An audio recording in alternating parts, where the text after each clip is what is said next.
Mr. Cunningham from Current Maths. Today we're going to be looking at differentiation, and we're going to go straight into it with the power rule and all the rules you need to get ready to differentiate a function. So all that manipulation you're going to have to do.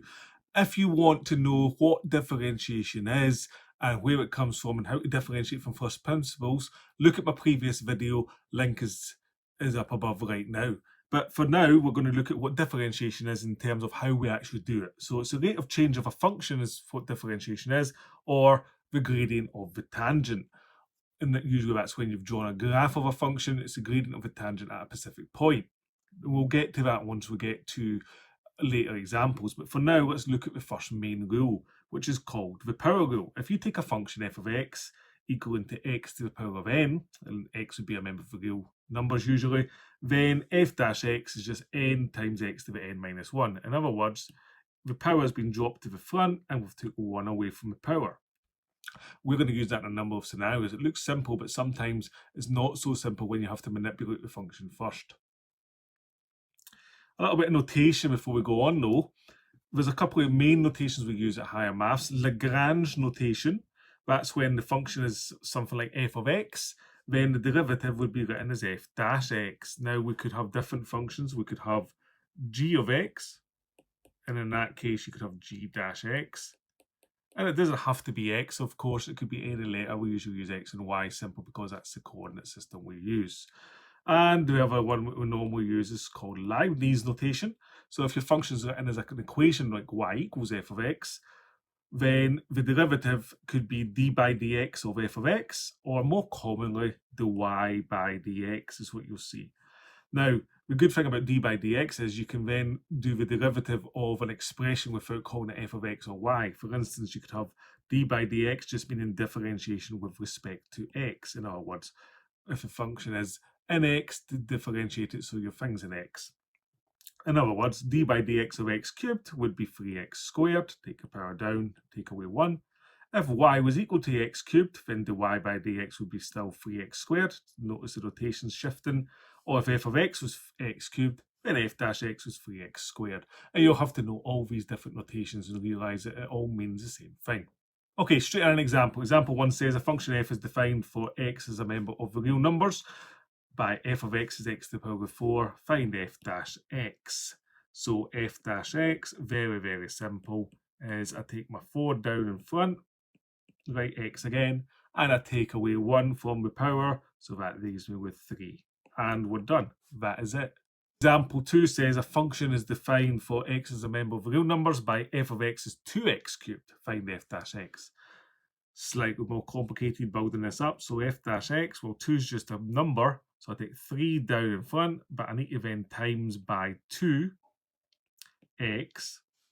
and then the power goes down by 1. 3 minus 1 is 2. So that 2 doesn't go anywhere, it just stays there. So it's 3 times 2. So I tidy that up to get 6x squared. And usually you could probably do that automatically.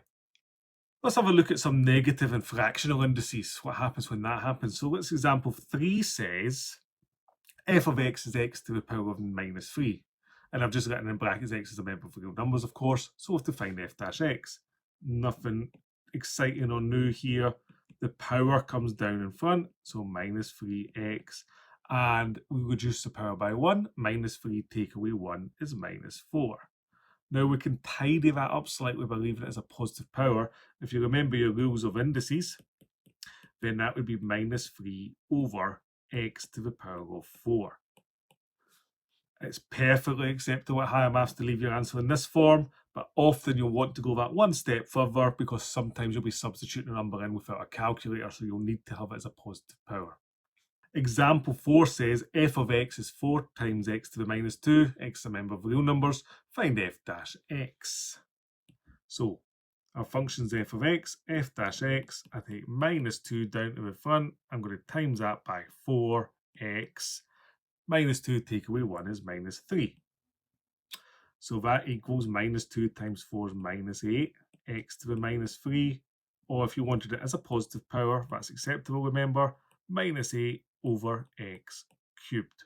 And we're done.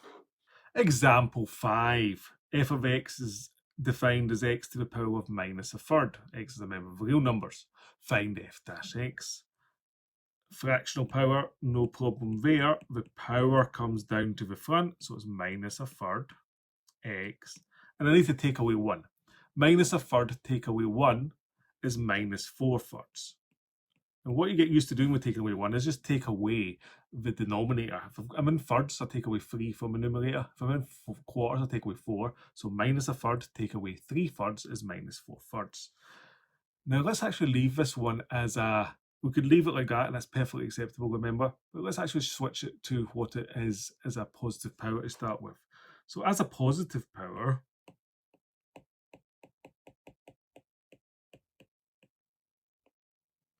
f dash x is going to be minus 1 over 3 x to the 4 thirds. What about, though, what is x to the power of 4 thirds? What if I had to do a number like 2 to the power of 4 thirds? How would I work that out? Well, remember, that changes to a surd. So let's do that. F dash x would then equal minus 1 over 3, a root sign, and it's the third cube root of x to the power of 4. So to work that out from National 5 rules of indices, we've got x to the power of 4 just goes straight underneath, and that means the third root, the cube root of it. If it was a 5 here, it would be the fifth root, and if it was a 2, it would be the square root. Okay, and we'd maybe want to do that again if it was a non-calculator, but I wouldn't give myself a headache. I would leave it like that if I was just looking for an answer. Okay, differentiation with more than one term. So quite often you get x cubed, x squared, x, and it's all add or plus. They're quite simple to deal with as well. Example 6 says, find the y by dx when y is 3x cubed minus 2x squared plus 5x. So I've switched to using the y by dx. So I write the y by dx. And I just differentiate each term separately. So dealing with the first term, I get 3 times 3x squared because I take away 1. The second term, take 2 down to the front, so minus 2 times 2x to the power of 1. And the last term, well, it says 5x, there's no power, so I can add a little power 1, and that becomes plus 1 times 5x to the power of, and I'll write 0, but you never will. So y by dx equals 9x squared minus 4x to the power of 1 plus, well, 5. X to the power of 0 is 1. So a term where it's just an x, the x just goes away and you're left with just the number, or the power, well, the power is always going to be 1, so just the number actually in front. And there we go, our final answer. Example 7 says, find the y by dx when y equals x minus 3x plus 2. Now, do not be tempted to try and differentiate this first.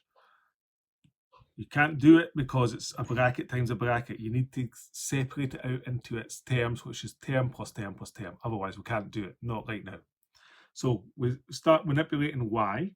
So y equals, well, we can work this out at the side. It's just multiplying it brackets. I'll use a grid just to be very clear. So if I draw a grid like so, and on one side I put x minus 3, and the other side I put x plus 2, then I get x squared minus 3x plus 2x minus 6, or x squared minus 1x minus 6. So I've now worked out what my y is. X squared minus x minus 6. And you could have multiplied it out any way you wanted, but as long as you've multiplied it out, then you just go straight into the y by dx. That becomes 2x minus x to the power of 1, so that's minus 1. And you'll notice we've got a number on the end where there's no x to differentiate. If that was x to the power of 0, then it would be 0 times 6, which is 0. So a number just differentiates to nothing, so it goes away. And there's our final answer. Okay, differentiating with maybe surds or indices. Let's have a look at example 8. Differentiate square root of x with respect to x. So I'm wanting to do d by dx, remember our notation of root x. Well, that's going to be d by dx of, I can't differentiate root x, I don't know. There's no power, I need a power. So the square root of x is x to the power of a half. We change it to a power, and then we can work out our answer. A half comes down to the front, x, a take away 1, a half take away 1, a half take away 2 halves is minus 1/2. That's a perfectly acceptable answer, but I'll try and leave it as a positive power. So we get 1 over 2 x to the half. If you want to go one step further and you want it back as a root, then you would just go 1 over 2 x to the half is the square root of x, and we're done. Example 9 says, find the derivative of y equals 1 over x squared with respect to x. So we need to get it ready first. Y equals 1 over x squared. Although there's a power, we've never differentiated anything unless it's x to the power of something only, not a fraction with the x squareds on the bottom. So whenever this happens, you have to remember your rules of indices. At x squared on the bottom becomes x to the minus 2. So now I can differentiate. The y by dx is minus 2x to the minus 3, taking away 1, or leaving your answer as a positive power, minus 2 over x cubed. Example 10. Differentiate y equals 2 over x with respect to x. Again, I can't do anything, so we need to get started with by changing y equals 2 over x to 2x and then a minus 1, because that's like a power of 1. Now I can differentiate. The y by dx, minus 1 times 2 is minus 2x, minus 1 take away 1 is minus 2, or leaving our answer as a positive power, minus 2 over x squared. Example 11 says, find the derivative of y equals 1 over 2x with respect to x. Again, y equals 1 over 2x, I cannot do anything with because the x is in the bottom of a fraction. So we leave the 1 on top times x to the minus 1, taking it up. The 2 is still on top. Don't be tempted to move that 2. It's just a number. It's a fraction. Fractions are fine as long as they're numbers. Tidying that up, the 1 times something is just something, so it's x to the minus 1 divided by 2. Or you might find it easier to write that as a half of x to the minus 1, so you can see exactly what's happening. So now we've got the y by dx. Minus 1 goes in front. I'm still timesing by a half x to the power of minus 2, take away 1. Tidying that up, minus 1 times a half is minus a half, x to the minus 2, positive power, minus 1 over 2 stays where it is, but the x can join it and become x squared. And we're done. Okay, example 12 says differentiate 3 over 2 root x with respect to x. So we've got to do d by dx of 3 over 2 root x. Well, I can't do that yet, so I'm going to have to tidy that up. So let's get rid of the root first. So that's d by dx of 3 over 2x to the half. That equals d by dx of 3x to the minus a half, taking the x up, over 2, or 3 halves x to the minus a half. Now I can do it, being very careful. That now equals minus a half times 3 over 2x to the minus 3 halves. Minus a half, take away 2 halves, or 1 is minus 3 halves. Multiplying out our fractions, minus 1 times 3 is minus 3, 2 times 2 is 4. So we get minus 3 over 4, x to the minus 3 halves. And that would be a perfectly acceptable answer. But let's tidy it up and make it all positive. So we've got minus 3 over 4x to the 3 halves to start with. And that equals minus 3 over 4. And it's a root. It's a square root because the denominator of the power is 2 of x cubed. The x cubed goes along for the ride underneath, and then the root is determined by this number, which is a square root. And that would be us done. Example 13. F of x is x over 5 plus 1 over x squared, where x is a member of real numbers. And in this case, we're told that x doesn't equal 0. This is just extra information that we don't actually need, but it lets us define the function because x can't be 0 because we can't divide by 0. We've still to find f dash x. We're going to have to find a way to make this all x's on top of fractions before we can start. So we'll start off manipulating it. So we've got f of x. I'm just going to write that as a fifth of x because it's easier to see what's going on. And then plus x squared becomes 1 times x to the minus 2. If there was another number here except 1, then that number would come along for the right as well. We can now differentiate it. F dash x, that's x to the power 1, remember? So 1 times a fifth is a fifth. That becomes x to the 0. Remember, x on its own, when you differentiate it, the x just disappears because x to the power 0 is 1. So it's just a fifth. Plus minus 2, so it's minus 2x. Take away 1 is minus 3. Now that's a bit messy, so we can tidy that up by writing it as 1/5 minus 2 over x cubed, and that would be perfectly acceptable. If we wanted to go one step further and leave it as a single fraction, you could, but we're not going to. Example 14. We now reach the time where there's a single fraction. What can we do? You've got differentiate x to the 4 minus 3x squared all over 5x. When you've got a bunch of things on top of a fraction separated by a plus and a minus, as long as they're on the top of the numerator, you can separate that into 2 separate fractions and then deal with them and simplify them separately. Can't do that if the denominator's things that are plus and minuses. That's not the same. Okay, so let's start off by saying that we've got x to the 4 minus 3x squared all over 5x. Well, that's going to equal x to the 4 over 5x minus 3x squared over 5x, and we can simplify those fractions. The laws of indices, that's got a power of 1 and 1. So 4 minus 1 is 3. So we get x cubed over 5. 2 minus 1 is 1. So minus 3x to the power 1 over 5. And now our fractions have all got x's on top, so we can immediately just differentiate. So d by dx over our original thing equals 3 comes down, 3x, take away 1 is squared over 5, or 3/5 of x squared if you prefer, minus just 3/5 because x to the power of 1, remember? Now we can tidy that up a little bit because 3/5 is a common factor here. So if we imagine it as 3/5 of a common factor, you're going to have x squared minus 1 if you really wanted to. And we're done there. Example 15, find the derivative of y equals square root of x times x squared plus the cube root of x with respect to x. Again, we're obviously going to have to tidy this up. You can't have brackets that are times by brackets or brackets times by numbers before you do anything. You have to multiply it all out and get it to separate terms. So let's do that.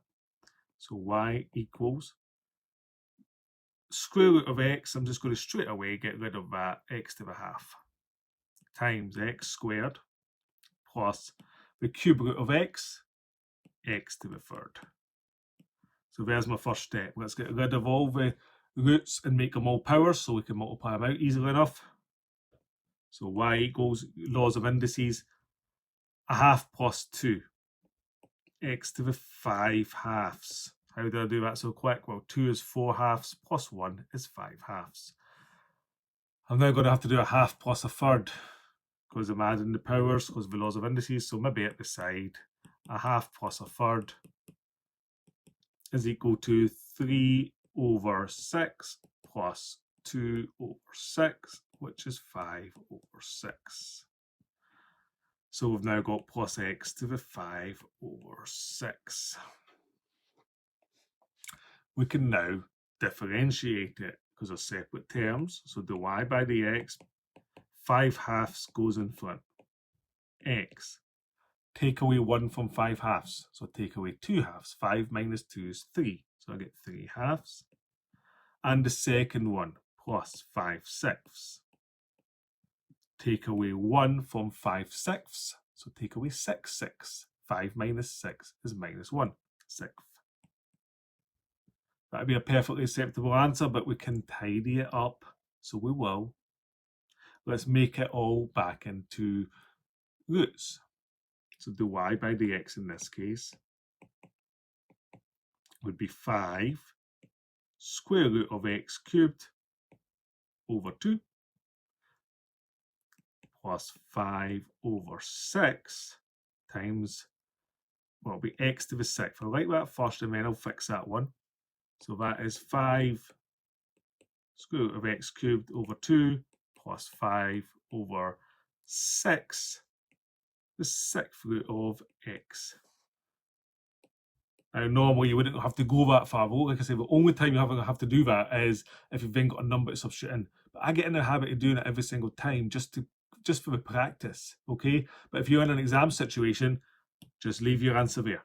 Don't go any further. And speaking of an exam situation, 2016 paper 1, question 2 says, given that y equals 12x cubed plus 8 root x, where x is greater than 0, find the y by dx.